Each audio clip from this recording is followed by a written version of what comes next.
대한애국당 수석대변인 임지연입니다. 8월 22일 대한애국당 제70차 최고위원 및 당직자 회의 브리핑 드리겠습니다. 사법부는 대한민국을 살리고 진실을 밝히는 판결을 할 것을 촉구한다. 그렇지 않으면 국민이 반드시 심판한다. 24일 있을 박근혜 대통령에 대한 항소심 판결에 앞서 대한민국 국민의 올바른 민심을 전달하기 위해 오늘 오후 3시 서울 고등법원 앞에서 천만인 무죄석방본부와 대한애국당이 주최하는 기자회견과 제77차 태극기 집회를 개최합니다. 지난 4월 6일 불법 탄핵에 의한 1심 선고에서 국민의 뜻을 무시한 김세윤 부장판사는 징역 24년이라는 있을 수 없는 선고를 했습니다. 지난 7월 20일 성창호 부장판사가 국가 지도자로서의 당연한 통치행위에 대해 징역 8년을 선고하는 어처구니없는 결과가 있었습니다. 뇌물 한 푼 받지 않은 박근혜 대통령이 도합 징역 32년을 선고받은 것입니다.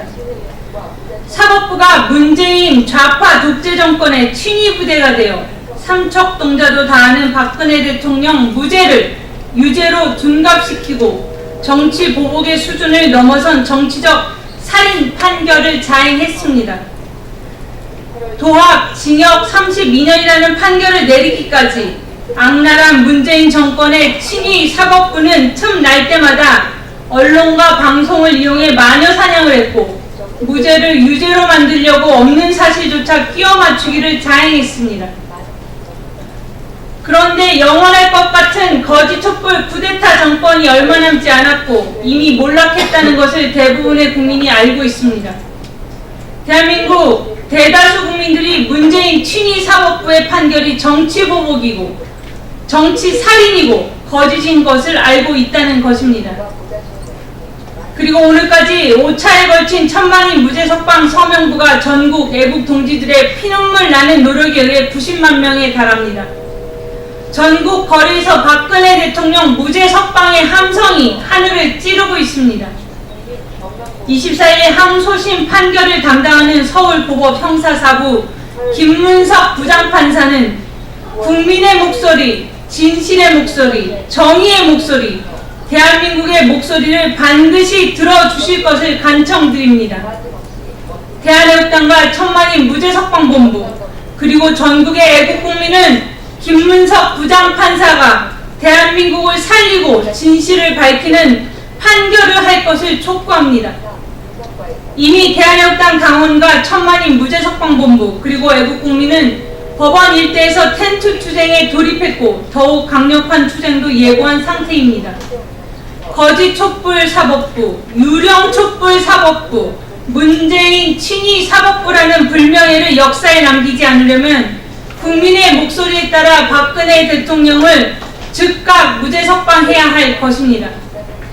오늘은 박근혜 대통령께서 인신 감금 당하신 지 510일째 되는 날이고 헌재로부터 불법 탄핵 당하신 지 531일 되는 날입니다. 이날까지 대한민국 국민은 눈물과 분노로 하루하루 투쟁해 왔습니다. 우리 대한애국당은 문재인 친위 사법부에게 대한민국 국민이 얼마나 무섭고 강력하다는 것을 반드시 보여줄 것입니다. 다음 내용입니다. 3월 10일 불법 탄핵 선고 당일 순국하신 4인의 애국 열사의 억울함을 대한애국당이 풀어드리고 진실을 반드시 밝히겠다. 2017년 3월 10일 헌법재판소 앞에서 불법 탄핵에 저항하는 순수한 애국국민 4분이 순국하셨습니다. 애국 열사의 억울함을 대한애국당이 풀어드리고 진실을 반드시 밝혀드릴 것입니다. 소방청이 제출한 10 불법 탄핵 선고 태극기 집회 피해자 현황 자료에 따르면 3월 10일 당일 총 4분의 애국 열사께서 사망하셨고 무려 68명이 병원에 이송되셨으며 현장에서 응급처치를 한 분이 8명으로 무려 76명이 다치고 사망하신 것으로 밝혀졌습니다. 그동안 수많은 애국국민이 2017년 3월 10일 불법 탄핵 태극기 집회에서 다치거나 사망한 애국자를 확인하려고 했지만 사실 확인이 불가능했으나 이번 소방청 자료로 그나마 일부가 확인된 것입니다.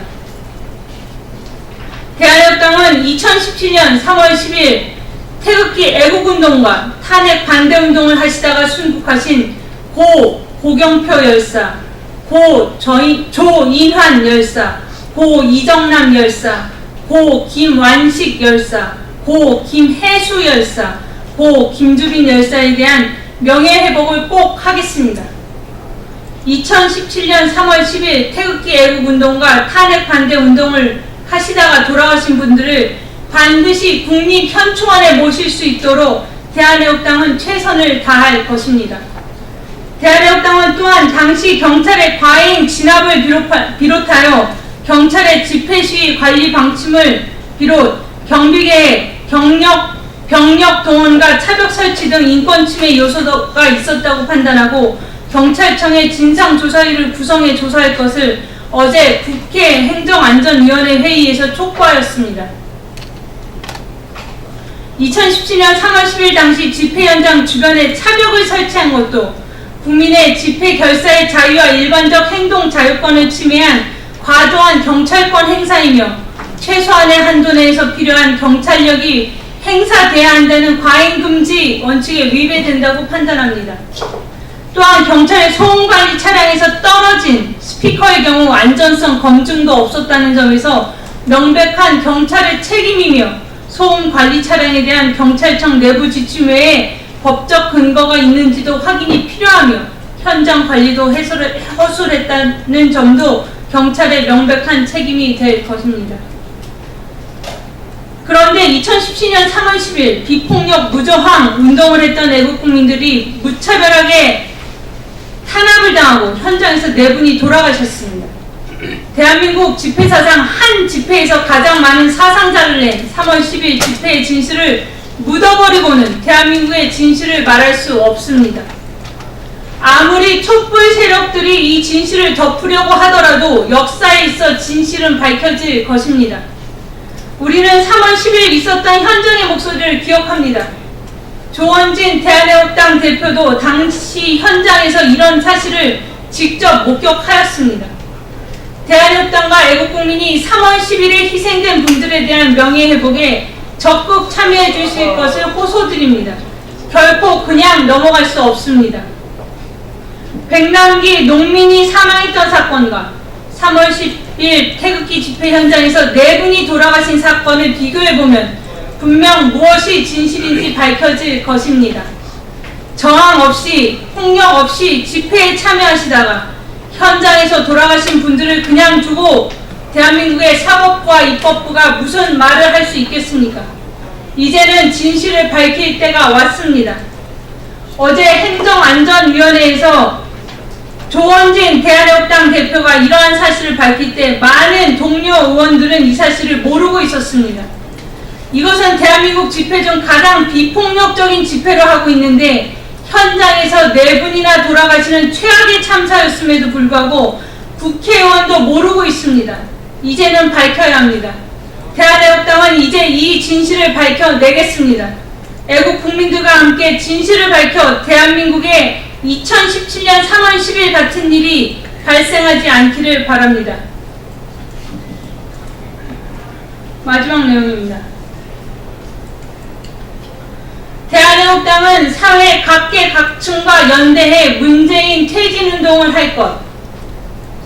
지금 대한민국은 일부 문재인 거짓 촛불 정권의 친위 세력들을 제외하고는 못 살겠다 가라보자며 문재인 퇴진을 주장하고 있습니다. 심지어 거짓 여론으로 이끈 지지율도 50%대로 떨어졌고 각종 포퓰리즘 정책, 설익은 정책, 사회주의 정책으로 대한민국은 벼랑 끝으로 내몰렸습니다. 국민연금 가입자 2천만 명, 벼랑 끝으로 내몰린 자영업자 680만 명, 청년 실업에 허덕이는 청년 500만 명, 탈원전 정책으로 적폐로 내몰린 원전 종사자 50만 명, 좌파 세력들의 성범죄, 성차별로 고통받는 여성 등 사회 각계각층과 연대해 문재인 퇴진운동을 할 것입니다. 뜻을 같이 하는 많은 우파 국민들과 함께 전면적인 투쟁을 할 것입니다. 심지어 어제는 김현미 국토교통부 장관이 서울 지역의 아파트값 상승에 대해 공시가격을 크게 올리겠다면서 사실상의 징벌적 세금 폭탄을 예고하였습니다. 아파트 가격 상승이 아파트에 사는 국민의 잘못입니까? 아니면 정책을 잘못 펼친 주사파 문재인 정권의 잘못입니까? 지금 문재인 정권은 국민을 한마디로 두더지로 생각하고 있습니다. 잘못된 정책으로 사회 경제적 문제가 생기면 두더지 게임하듯 망치로 때리면 잠잠할 것이라고 생각하고 있습니다. 그야말로 국민을 두더지로 보고 두더지 때리기, 국민 때리기만 하고 있습니다. 심지어 문재인 정권은 경제 참사, 고용 참사의 원인을 10년이 넘는 4대강 탓을 하고 일자리 호황 경제를 만든 박근혜 정부 탓을 하더니 이제는 기어이 국민 탓을 하고 있는 것입니다. 2018년 7월 일자리 통계가 나왔습니다. 평균적으로 월 36만 개의 일자리가 만들어져야 합니다. 그런데 이번 7월 일자리는 36만 개의 10분의 1인 5천 개가 만들어졌습니다. 박근혜 대통령 2년 임기 차 7월 일자리는 50만 5천 개가 만들어졌었습니다. 문재인 좌파 정권의 같은 기간 일자리는 박근혜 정부 때와 비교해서 100분의 1에도 못 미칩니다. 이것이 진실입니다. 그들이 아무리 박근혜 대통령을 음해하고 거짓으로 호도해도 국민들은 알고 있습니다. 박근혜 대통령이 옳았습니다. 문재인 정권에게 경고합니다. 촛불 좌파 정권은 이미 끝났습니다. 촛불 잔치는 끝났다는 것을 알아야 할 것입니다. 대한민국당은 촛불 좌파 정권의 소득주도 정책과 세금 주도 정책을 즉각 중단하고 국민에 대한 진정한 사과를 할 것을 촉구합니다. 또한 장하성 청와대 정책실장과 소득주도 성장의 책임자를 퇴출시켜야 합니다. 2018년 8월 22일 대한애국당 대변인실이었습니다.